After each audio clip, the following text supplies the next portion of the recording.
আলাইকুম প্রিয় দর্শক, এই মাত্র পাওয়া সবচেয়ে বড় খবর। 24 ঘন্টার মধ্যে দেখা যাবে বিরল এক মহাজাগতিক ঘটনা। এবার 7ই সেপ্টেম্বর রবিবার রাতেই দেখা যাবে এই বছরের দীর্ঘতম চন্দ্রগ্রহণ।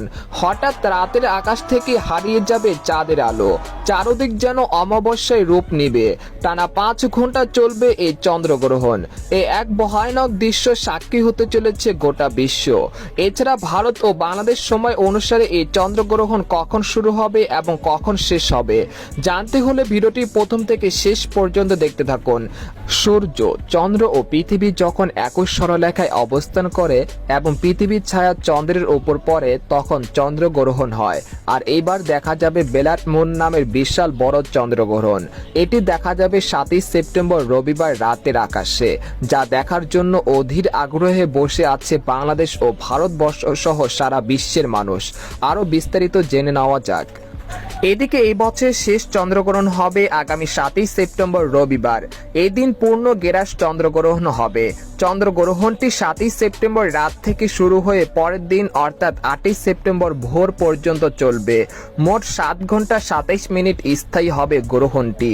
বাংলাদেশ সময় অনুযায়ী 7ই সেপ্টেম্বর রাত 9টা 28 মিনিটে চন্দ্রগ্রহণটি শুরু হবে। তবে সুখবর রয়েছে, এই সময় ঢাকা, রাজশাহী, খুলনা, বরিশাল ও চট্টগ্রাম বিভাগের সব কয়টি জেলা সহ ভারতবর্ষের আকাশ আয়নার মতো ক্লিয়ার থাকতে পারে। এতে করে স্পষ্টভাবে দেখা যাবে চন্দ্রগ্রহণটি।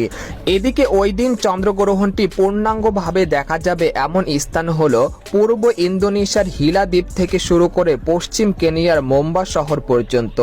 এই দুই প্রান্তের কিছুটা পূর্ব পশ্চিমীয় আংশিক গ্রহণটি দেখা যাবে। তবে উত্তর আমেরিকা, ক্যারিবিয়ান অঞ্চল ও দক্ষিণ আমেরিকার প্রায় 90% এলাকা থেকে এটি দেখা যাবে না।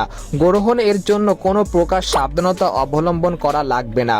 সকল প্রকার কুসংস্কার থেকে দূরে থাকুন আর ভিডিওটি শেয়ার করে সবাইকে জানিয়ে দিন। কোরআন ও হাদিসের আলোকে সূর্য গ্রহণ নিয়ে আমরা জানতে পেরেছি যে চন্দ্র ও সূর্য মহান আল্লাহ তাআলার নিদর্শন সমূহের মধ্যে দুইটি নিদর্শন, আর তাতে গ্রহণ লাগা আল্লাহ তাআলার হুকুমেই হয়ে থাকে। তাদের নিজস্ব কোনো শক্তি বা ক্ষমতা নেই। আল্লাহ তাআলার হুকুমের অধীনেই তাদের চলাচল এবং কার্যক্রম। তাতে গ্রহণ লাগলে মুমিন মুসলমানের করণীয় সম্পর্কে সুস্পষ্ট দিক নির্দেশনা দেওয়া হয়েছে। সুতরাং চন্দ্রগ্রহণ এ সময় বেশি বেশি দোয়া করা, তাসবিহ পড়া, তাওবা ইস্তেগফার করা, নামাজ পড়া এবং দান সৎকার আবশ্যক কর্তব্য। তো এই ছিল সূর্যগ্রহণের সর্বশেষ খবর।